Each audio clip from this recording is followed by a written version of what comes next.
Selamat siang untuk kita semua. Perkenalkan, nama saya Della Sulianti Sanam, NIM 1703030155, kelas C semester 8 Prodi Sosiologi. Baik, pada kesempatan ini saya akan mereview buku ke-8 tentang etika penelitian, refleksi kritis terhadap praktek penelitian FISME media horizontal oleh Sandra J. Peshen. Landasan prinsip dan kriteria penyertaan.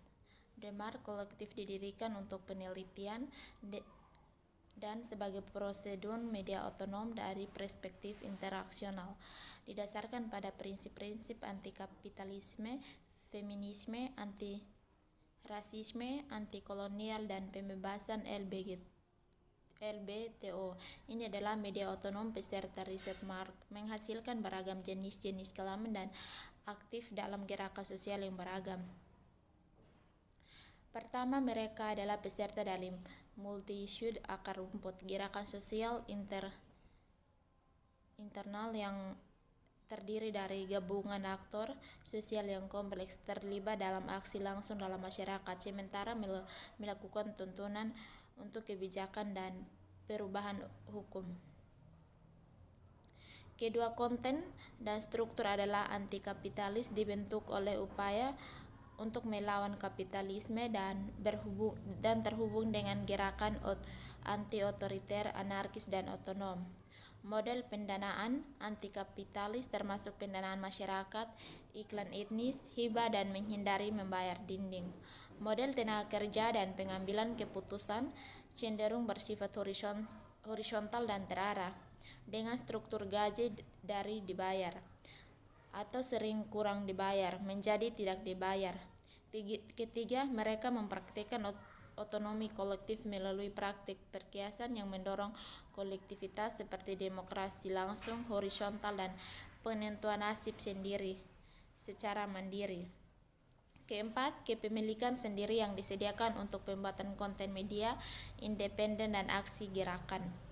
Sementara kadang-kadang mobilisasi konten di seluruh platform media sosial untuk mencapai audiens berbasis luas. MARC didasarkan pada teori interaksional dan praktik dari inspirasinya. Interaksional alintis dapat dipahami sebagai berikut. Ketika mengangkut kesenjangan sosial, kehidupan masyarakat, dan pengorganisasian kekuasaan dalam masyarakat yang diberikan lebih dipahami sebagai bentuk bukan oleh satu sumber dari pembagian sosial, baik itu ras atau jenis kelamin atau golongan, tetapi banyak kapak yang bekerja sama dan mempengaruhi satu sama lain. Collins dan Bilgel menyoroti pentingnya maupun pengucilan dan struktur sistematik penindasan dan dominasi. Peserta penelitian bekerja dari perspektif interaksional di seluruh matriks rumit kapak saling penindasan dan hak istimewa. Misalnya, masyarakat kulit hitam peduli terhadap rasisme, anti kulit hitam terhadap mempertimbangkan LGBTQ dan kekerasan polisi, kesehatan mental, penahanan, dan isu-isu lainnya dalam konteks rasisme. Kolektif, kami tidak menyembunyikan satu isu tertentu, tapi berharga interaksional, identitas, dan pengalaman sebagai sumber penting keahlian dan pengetahuan produksi. Horizontal di Universitas Neoliberal. MARC mengembangkan metodologi gerak partisipatif untuk menanamkan aktivis media dan gerakan sosial.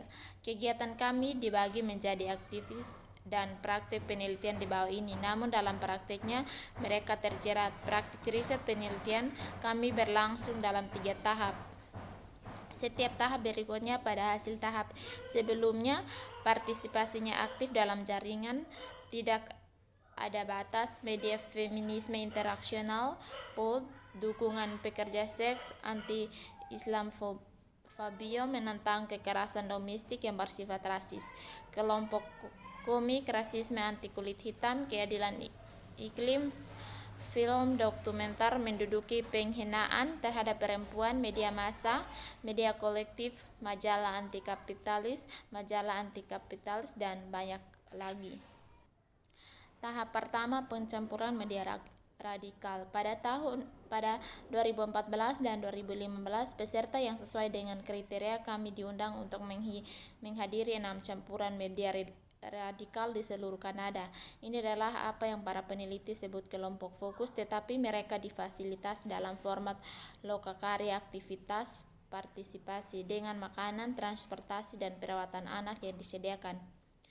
Pertanyaan diskusi berfokus pada keberhasilan dan tantangan saat ini dan bagaimana penelitian kami dapat mendukung pekerjaan mereka. Pada aktivis yang menciptakan hasil aktivis, memperkenalkan aktivis media lokal lainnya, dan membuka ruang untuk percakapan dan hubungan membangun di antara mereka. Dalam hasil penelitian kami mendengar para peracik mengkode dan menganalisis data secara kolektif dan menciptakan dokumen kerja yang dibagikan pada peserta, menyediakan jalan umpan balik dari data. Kami menerbitkan satu makalah akademik tentang jurnalisme atom dan mengembangkan pertanyaan penelitian lebih lanjut yang diungkap oleh pengalaman dan debat aktivis media saat ini. Tahap kedua, wawancara. Pada 2015 sampai 2017, kami mengadakan wawancara rahasia dengan 89 aktivis di 11 negara. Berbagai transkrip wawancara dengan setiap peserta sehingga mereka dapat memverifikasi dan memilikinya. Kami menerbitkan temuan dari data ini di kedua media populer yang tersedia di situs website dan jurnal akademik. Tahap ketiga, mobilisasi pengetahuan masyarakat. Untuk membuat temuan kami lebih tersedia bagi aktivis media, kami memfasilitasi lokakarya di 4 lokasi global yang berbeda mengenai topik-topik yang dipilih oleh para aktivis lokal dari temuan penelitian kami. Kebanyakan memilih topik yang berkaitan dengan pengembangan sumber daya, materi dan non-material. Kami bekerja dan membayar honorer untuk seorang aktivis lokal untuk mempersiapkan, mengorganisasi, dan memfasilitasi lokakarya untuk menjadikan relevan dalam konteks lokal. Sebuah teks disediakan bagi peserta untuk membaca lebih awal dan disajikan selama lokakarya dalam format pembahasan, berperan, serta berfokus pada menghasilkan hasil bagi komunitas aktivis media lokal. Aktivis media kadang terlibat dalam aktivitisme media yang tidak dibayar sebagai pekerjaan edukasi, namun hal ini dapat mengeksploitasi partisipasi berusaha untuk membongkar aktivitisme media mungkin bertentangan dengan perluasan modal untuk penelitian partisipasi. Hal ini terutama menjadi masalah bagi orang-orang yang mengalami berbagai penindasan, yang cenderung menjadi orang-orang yang lebih sering diharapkan untuk terlibat dalam media aktivis artistik dan impersonal yang berhubungan dengan ketegangan dalam proses menjadi studi dalam kontraksi antara kerahasiaan dan suara. Protokol etika biasanya memberikan kerahasiaan untuk melindungi privasi peserta dan minimalkan risiko partisipasi. Ketika meneliti dengan semakin aktivitas kriminalisasi, data anonim dapat mencegah polisi menemukan aksi aktivitas yang diungkapkan dalam wawancara. Tahap pengawalan, para aktivis mungkin memilih untuk tidak berpartisipasi di res, atau mereka tidak akan membahas politik dan tindakan secara terbuka. Membuat temuan tidak berarti kerahasiaan. Oleh karena itu, tampak pendekatan yang paling etis untuk melindungi peserta penelitian aktivis radikal. Akan tetapi, sikap menerima kerahasiaan secara tidak kritis memunculkan kekhawatiran tentang representasi suara dan pengarangan di Reschar, khususnya di antara masyarakat yang kurang beruntung. Beberapa partisipan mungkin tidak ingin menjadi orang yang tidak dikenal, lebih suka menggunakan kata-kata mereka sebagai nama asli mereka, sehingga anonimitas dapat dipandang sebagai membungkukkan suara mereka atau memancing pengetahuan mereka. membungkam para aktivis media yang di tengah tertindas pertentangan dengan tujuan aktivitas media dan penelitian aktivitas media. Oleh karena itu, protokol CILS yang berkode etik anonim mungkin memiliki konsekuensi yang tidak terduga yang bertentangan dengan tujuan proyek. Tidak ada pendekatan etika untuk kerahasiaan.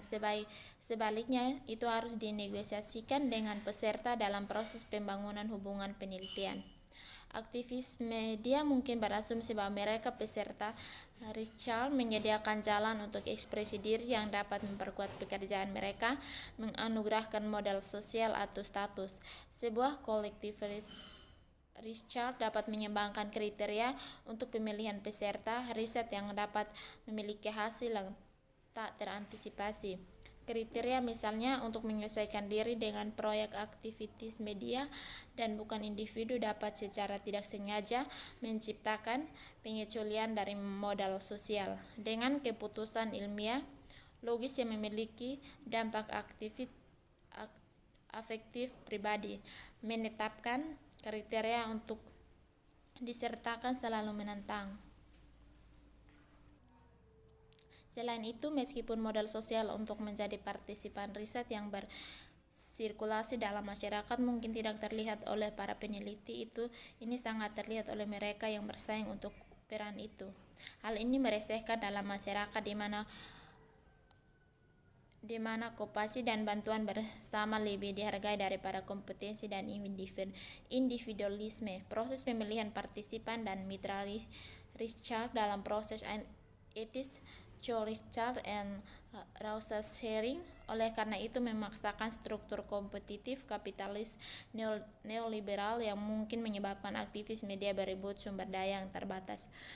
Dalam tipe atau penelitian di mana objektivitas adalah untuk menentang agenda neoliberal, pengaruh dari penelitian muncul ketika kita mempertimbangkan implikasi dari modal sosial. Dampak penting bagi hubungan etika feminisme kolektif Richard yang horizontal, yang memperkenalkan tenaga kerja, afektivisme, dan niat penanganan ke dalam proses riset. Seorang peserta penelitian dari penawaran Richard tentang tenaga kerja bisa mengarah pada konsekuensi yang tidak diinginkan yang berhubungan dengan gender dan kekuasaan. Sekian dari saya, terima kasih.